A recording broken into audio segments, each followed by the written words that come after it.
मेरा नाम है हरिया, मैं काम करता हूँ बहुत बढ़िया, खाता हूँ खाना और रोज गाता हूँ गाना। अरे यार, आज तो बहुत देर हो गई। इस खतरनाक जंगल को देखकर तो मेरे हाथ पैर ठंडे हो गए हैं। अगर मैं वक्त पर गांव नहीं पहुंचा तो मालिक बहुत नाराज हो जाएंगे। तभी हरिया को एक आवाज सुनाई देती है। सुनिए हरु जी। अरे, ये आवाज किसने दी? तभी हरिया को सामने कुछ दूर एक औरत खड़ी दिखाई देती है। अरे भाई, ये औरत अकेली इतनी रात को इस जंगल में क्या कर रही है? चलकर पूछना पड़ेगा। फिर हरिया अपनी बैलगाड़ी उस औरत के सामने लाकर रोक देता है और उससे पूछता है। अरे सुनिए, आप इतनी रात को इस खतरनाक जंगल में अकेली क्या कर रही हैं? तभी वो औरत मीठी आवाज में कहती है। अरे हरु जी, आप आ गए। मैं कब से आपका इंतजार कर रही थी। वैसे तो यहाँ से काफी लोग गुजर चुके हैं, लेकिन मैं खास आपका इंतजार कर रही थी। अच्छा, तुम सच कह रही हो? मुझे तो यकीन नहीं हो रहा है। वो क्या है ना, आज तक किसी ने मुझसे इतने प्यार से बात नहीं की। हाँ हाँ हरु जी, मैं सच कह रही हूँ। अब देर मत करिए और जल्दी से मुझे मेरे घर तक छोड़ दीजिए। हाँ हाँ, कौन सी बड़ी बात है, अभी छोड़ देता हूँ। आप मेरे पीछे बैलगाड़ी में बैठ जाइए और मुझे रास्ता बताते चलिए। फिर वो औरत हरिया की बैलगाड़ी में बैठ जाती है और हरिया बैलगाड़ी हाँकता हुआ आगे चल पड़ता है।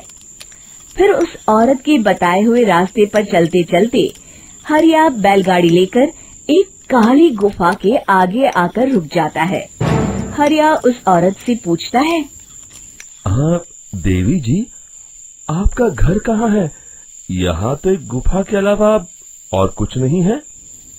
तभी अचानक वो औरत हवा में उड़ने लगती है।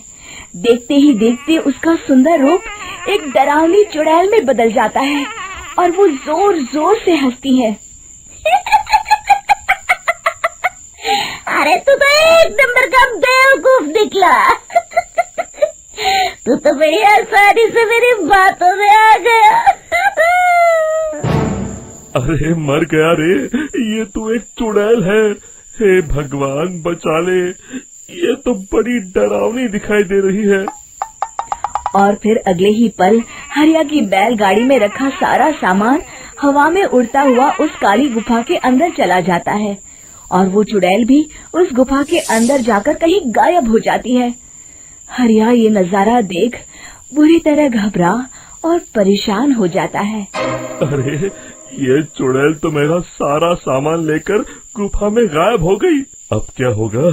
अगर मैं गांव खाली हाथ गया तो मालिक मेरी अच्छी खबर लेंगे। मेरी इस बात का कोई यकीन भी नहीं करेगा। फिर आखिर वही हुआ। हरिया के मालिक चंपक सेठ को हरिया की किसी भी बात पर रत्ती भर भी यकीन नहीं हुआ। चंपक सेठ को लगा हरिया झूठ बोल रहा है और उसने ही लालच में आकर सारा सामान हड़प कर लिया है। फिर हरिया को बेईमान समझकर चंपक सेठ उसे काम से निकाल देता है।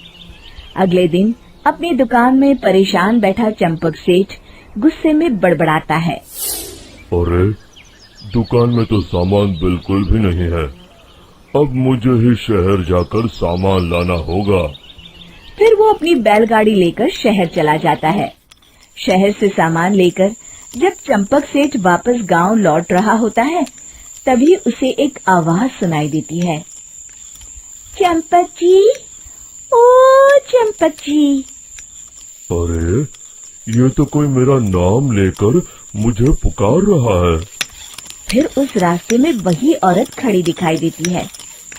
फिर क्या था, हरिया की तरह चंपक सेठ भी उस औरत के पास अपनी बैलगाड़ी लेकर जाता है और वो भी उसकी चिकनी चुपड़ी बातों के मोह जाल में फंस जाता है। फिर चुड़ैल उसे भी अपनी गुफा तक ले जाती है और उसका सारा सामान लेकर गुफा में गायब हो जाती है। बेचारा चंपक सेठ लाचार होकर खाली हाथ गांव लौट आता है। फिर ये उस जंगल में रोज की बात हो जाती है। जो कोई भी शहर से कुछ लेकर गांव की तरफ लौटता, वो चुड़ैल उसे बेवकूफ बनाकर उसका सारा सामान लेकर गुफा में गायब हो जाती। एक दिन हरिया एक लकड़हारे को उसी जंगल की तरफ जाते हुए देखता है। फिर हरिया उसे रोकते हुए कहता है, अरे भाई, क्यों अपनी मौत को दावत दे रहे हो? मेरी बात मानो, आगे जंगल में मत जाओ, वहाँ एक बड़ी भयानक चुड़ैल रहती है। लकड़हारा हरिया की बातों को नजरअंदाज करते हुए कहता है, अरे भाई, मुझे पहले ही बहुत देर हो चुकी है, मुझे जाने दो भाई। शाम तक लकड़ियाँ काट कर शहर के बाजार में बेचना है। तुम अपनी ये कहानी किसी फुर्सत में बैठे इंसान को सुनाओ, मैं तो चला। इतना कहकर लकड़हारा वहाँ से आगे जंगल की तरफ चला जाता है। फिर अगले दिन गांव के मुखिया के घर के बाहर बहुत सारे लोग जमा हो जाते हैं।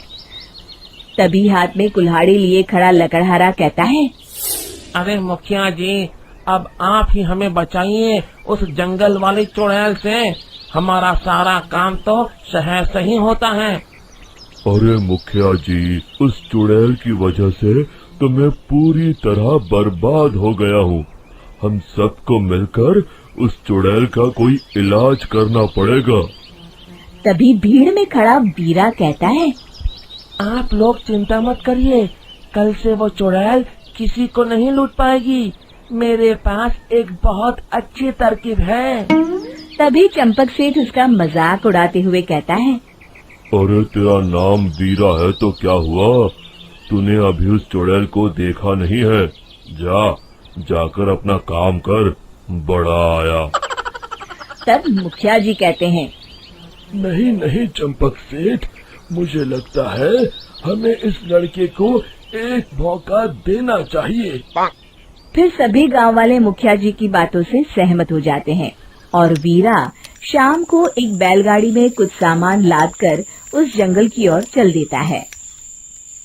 वीरा, ओ वीरा, कहाँ जा रहा है? तभी वीरा मुड़ के देखता है, वही चुड़ैल एक औरत के रूप में खड़ी है। अरे बहन जी, मैं आपको ही ढूंढ रहा था। देखिए, मैं आपके लिए क्या लाया हूँ। अरे वाह, तो खुद मेरे लिए इतना सामान लाया है। तू ही अकेला गांव में समझदार है। जरा देखो, मैं भी खोल के, बड़े भूख लगी है। जैसे ही चुड़ैल उस सामान पर से कपड़ा हटाती है, एक भगवान शिव की तेज रोशनी उसके अंदर मूर्ति से निकलती है और चुड़ैल अपने असली रूप में आकर जलने लगती है। अरे मैं जल रही हूँ, बचाओ! बचाओ! ओम नमः शिवाय, मर गई मैं! देखते ही देखते वो चुड़ैल राख के साथ उड़ जाती है और सभी गांव वाले भी वहां जाते हैं। शिक्षा बुराई पे सदा अच्छाई की ही जीत होती है।